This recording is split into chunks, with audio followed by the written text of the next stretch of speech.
Russia की एक news agency है तास, उसने ये ऐलान किया है, ये कहा है, ये खबर दी है कि पाकिस्तान के जो एम्बेसडर हैं रशिया के अंदर इस वक़्त खालिद जमाली साहब, उन्होंने एक इंटरव्यू में कहा है कि पाकिस्तान ने ब्रिक्स की मेंबरशिप के लिए अप्लाई कर दिया है। पाकिस्तान ने ये बोला है कि हमें भी ब्रिक्स के ग्रुप में ऐड कर लिया जाए और कहा यह जा रहा है, सुनने में ऐसा आ रहा है कि 2024 तक पाकिस्तान को ब्रिक्स के ग्रुप में ऐड कर लिया जाएगा। इसके बाद रशियन मीडिया ने एक पिक्चर वायरल की है, एक तरह की मीम है जिसमें पाकिस्तान को ह्यूमिलिएट किया जा रहा है। ये पिक्चर आप स्क्रीन पर भी देख सकते हैं, पाकिस्तानी अवाम को भी दिखाने वाले हैं। बेसिकली इसमें ये दिखाया गया है कि ब्रिक्स में जो ममालिक हैं वो सारे सुपर हीरोज हैं, सुपर पावर्स, और पाकिस्तान पता नहीं कहां से बीच में अननोन की तरह आ रहा है और हम सब सुपर हीरोज जो हैं वो इस अननोन बंदे को वेलकम कर रहे हैं। तो ऐसा ये ह्यूमिलिएशन की गई है। पाकिस्तान का सबसे बड़ा मसला है और हमारे साथ आजाद होने वाले ममालिक आज मुआशी एतबार से हमसे बहुत आगे निकल गए हैं, जबकि पाकिस्तान अब तक IMF के कर्ज के घेरे से बाहर नहीं आ सका। और मीम ये चलाई है कि ये ब्रिक्स के सारे मेंबर्स सुपर हीरो हैं और ये पाकिस्तान अननोन पता नहीं कहां से बीच में घुस आ रहा है। घोड़ों की रेस में गधा कहता है कि नहीं यार, क्योंकि मेरे 4 पैर हैं, मैं भी भागूंगा। अब ये तो बड़ी अटपटी सी चीज है। पाकिस्तान का ब्रिक्स से क्या लेने देना, हमें कोई दिक्कत नहीं है। मैं एक पाकिस्तानी जान पहचान वाले से बात कर रहा था, वो कह रहा नहीं मेजर साहब, इंडिया को बड़ा धक्का लगेगा अगर हम लोग ब्रिक्स में पहुंच गए। मैंने धक्का पूरी दुनिया को लगेगा। पाकिस्तान जो है वो उसने अप्लाई तो कर दिया है। पाकिस्तान कहता है जी हम इस ऑर्गेनाइजेशन का मेंबर बनना चाहते हैं। इंडिया जो है उसने पिछली दफ़ा भी रोक दिया था, और पाकिस्तान ने नाम नहीं लिया था, लेकिन पाकिस्तान ने ये कहा था कि एक मेंबर स्टेट ने इसको रोक दिया था। वो पाकिस्तान क्या था और अब क्या है? अब क्या डेवलपमेंट है जो पहले नहीं थी? अब सड़कें बेहतरीन हैं, फिर ये आम आदमी के लिए ये जो ट्रेन बनी है इसको, ये सड़कें बेहतरीन है। यहाँ पर देखें, ये सड़कें बेहतरीन है। B फॉर ब्राजील हो गया, R for Russia, I for India, C for China, और लेटर ऑन ऐड इसमें S हुआ, S फॉर साउथ अफ्रीका। तो पहले ब्रिक था, फिर बाद में ब्रिक्स बन गया। तो ये इमर्जिंग इकोनॉमीज की बात करते हैं लोग। इमर्जिंग इकोनॉमीज जो उभरती हुई इकोनॉमीज हैं, अर्थव्यवस्थाएं दुनिया में, जो कि एक फर्क डाल रही हैं अपनी मेहनत की वजह से, अपने सक्सेस की वजह से, उसमें पाकिस्तान मेंबर बनना चाहता है। अब आपको हंसी भी आएगी, मुझे भी आई थी जब मैंने खबर सुनी थी।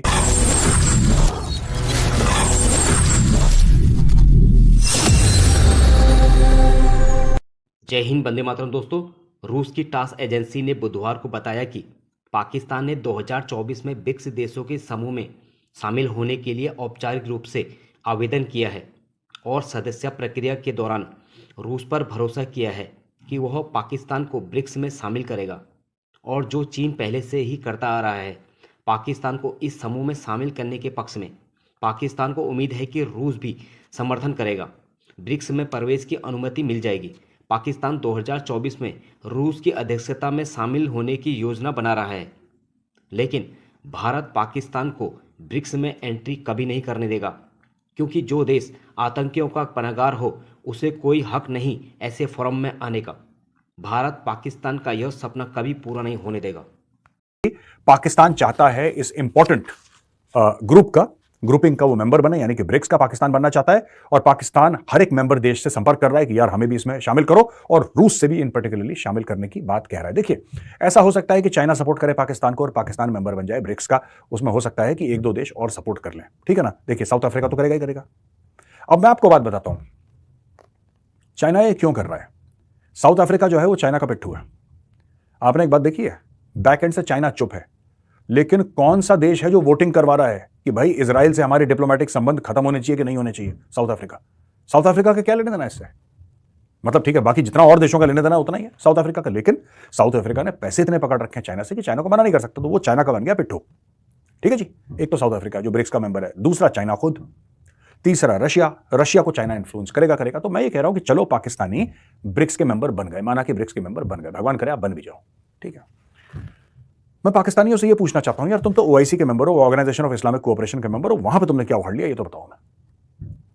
क्या तुम जिसके मेंबर हो उसका तुमने क्या करा है, पहले ये बताओ। तुम ब्रिक्स का बनना चाहते हो, बन जाओ, कोई दिक्कत नहीं है, नॉट अ प्रॉब्लम, ठीक है, please go ahead, you are welcome. लेकिन आपने करा क्या है? जिस कंट्री की कैपेबिलिटी नहीं है, जिस कंट्री की डिप्लोमेसी नहीं है, जिस कंट्री की इकोनॉमी नहीं है, जिस कंट्री की इज्जत नहीं है, वो किसी ग्रुप के या किसी टेबल वालों के साथ बैठ के, जो एक टेबल पे बैठे हैं, आप उनके साथ बैठ के खाना खाएंगे। तो आप देखिए, बात यह ना कि you don't fit in their. वहां पे इनको ला रहा है चाइना। अब मैं आपको यह बताता हूं दोस्तों कि चाइना कर क्या रहा है। चाइना ला रहा है पाकिस्तान को। चाइना को पता है कि नॉर्मल मुद्दों पे रशिया हां बोल देगा, जबकि कोई एक्सट्रीम मुद्दा नहीं होगा, रशिया ऑब्जेक्ट नहीं करेगा चाइना को, रशिया हां बोल देगा। एक डन हो गया, रशिया एक तरफ।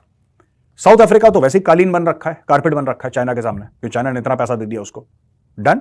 तीसरा, अगर पाकिस्तान आ जाता है, पाकिस्तान तो चाइना से पहले उछल के जाएगा। Pakistanis are more Chinese than the Chinese. Russia की एक न्यूज़ एजेंसी है तास, उसने ये ऐलान किया है, ये कहा है, ये खबर दी है कि कि पाकिस्तान के जो एम्बेसडर हैं रशिया के अंदर इस वक्त खालिद जमील जमाली साहब, उन्होंने एक इंटरव्यू में कहा है कि पाकिस्तान ने ब्रिक्स की मेंबरशिप के लिए अप्लाई कर दिया है और 2024 की क्योंकि जो प्रेसिडेंसी है वो रशिया के पास है, जो कि इससे पहले साउथ अफ्रीका के पास थी। आपको याद होगा रशियन प्रेसिडेंट जो हैं वो साउथ अफ्रीका नहीं जा सके थे बिकॉज वो मतलूब हैं इंटरनेशनल अदालतों को, और ये यूक्रेन के हवाले से, बल्कि वो इंडिया भी G20 के लिए नहीं आए थे, लेकिन वो चाइना चले गए थे। खैर एनी हाउ, अब पाकिस्तान जो है वो उसने अप्लाई तो कर दिया है। पाकिस्तान कहता है जी हम इस ऑर्गेनाइजेशन का मेंबर बनना चाहते हैं। इंडिया जो है उसने पिछली दफ़ा भी रोक दिया था, और पाकिस्तान ने नाम नहीं लिया था, लेकिन पाकिस्तान ने ये कहा था कि एक मेंबर स्टेट ने इसको रोक दिया था। अब क्वेश्चन ये है कि इस पे एक कंसेंसस चाहिए होता है, और वो जो है कंसेंसस है वो ज़ाहिर बात है तमाम जो कंट्रीज़ हैं उनकी तरफ से आना चाहिए। नए मेंबर्स तो ब्रिक्स ने ले लिए हैं, लेकिन जैसे आप समझ लें कि अगर पाकिस्तान नहीं आ पाता Argentina, Egypt, Ethiopia, Iran, Saudi Arabia, UAE की तरह, तो फिर पाकिस्तान के लिए एक बड़ा समझें एक डिप्लोमेटिक एम्बैरेसमेंट है ये। इंडिया ने लास्ट टाइम तो रोक दिया, रोकना ज़ाहिर बात है अभी भी रोक सकता है, लेकिन क्या इंडिया एक इसको इंडेफिनिट पीरियड तक रोक सकता है? ये क्वेश्चन है, और कब तक रोक सकता है? और फिर इसमें ये भी है कि और जो बहुत सारे ममालिक होते हैं उनकी अपनी भी इसमें होता है कि कल को इंडिया किसी मुल्क को सपोर्ट करना चाहता है तो चाइना ब्लॉक कर सकता है, या ऐसे भी हो सकता है। सो मुझे लगता है कि वर्चुअल उसका अपोजिशन का फ़ायदा उठा के इंडिया ने ब्लॉक तो कर लिया, लेकिन कब तक कर सकता है इंडिया? इंडिया अगर मज़ीद इसको ब्लॉक करता है और कहता है कि जी हाँ, हम नहीं चाहते कि पाकिस्तान बने पाकिस्तान, और वो आपको पता है इंडिया की एक रेटरिक है, वो कहते हैं जी ये दहशतगर्दी को स्पॉन्सर करते हैं। हमारे साथ ही क्यों हमारे लिए मीम्स वगैरह वायरल होती हैं, क्यों ह्यूमिलेट किया जाता है हमें? पाकिस्तानी अवाम के रिव्यूज़ जानते हैं और मिलते हैं वीडियो के एंड में। मैं इसके बारे में सिर्फ यही कहता हूँ कि ये मुल्क हमारा है, हम तो इसके बारे में अच्छा ही सोचेंगे। कोई क्या सोचता है हम अच्छा सोच रहे हैं, बिल्कुल अच्छा सोचते हैं। हम क्या सोच रहे हैं? तो फिर पाकिस्तान इतने सालों से आगे क्यों नहीं बढ़ा अगर हमारी नीयत साफ? तो मैंने तो पीछे की तरफ मुड़ के देखें तो वो पाकिस्तान क्या था और अब क्या है। अब क्या डेवलपमेंट है जो पहले नहीं थी? अब सड़कें बेहतरीन हैं, फिर ये आम आदमी के लिए ये जो ट्रेन बनी है इसको, ये सड़कें बेहतरीन है। यहाँ पर देखें ये सड़कें बेहतरीन है। अभी भी आप किसी पहाड़ी इलाके में जाएंगे ना तो वहाँ पर एक्सीडेंट्स की शरह कितनी ज़्यादा है, ये आपको भी पता और मुझे भी पता है। लेकिन ये जो यहाँ रहने वाले हैं उनका कसूर है ना। उन्होंने कभी किसी को कहा जाएगा, मसलन ये किसी दुकानदार से पूछे कि उन्होंने कहा है जो जिम्मेदार हैं कि भाई ये सड़क हमारी टूटी हुई है, इसे ठीक करें। और मैं बहुत अरसा पहले मैं ऐसे ही एक दफ़ा जा रहा था तो सड़क टूटी हुई थी।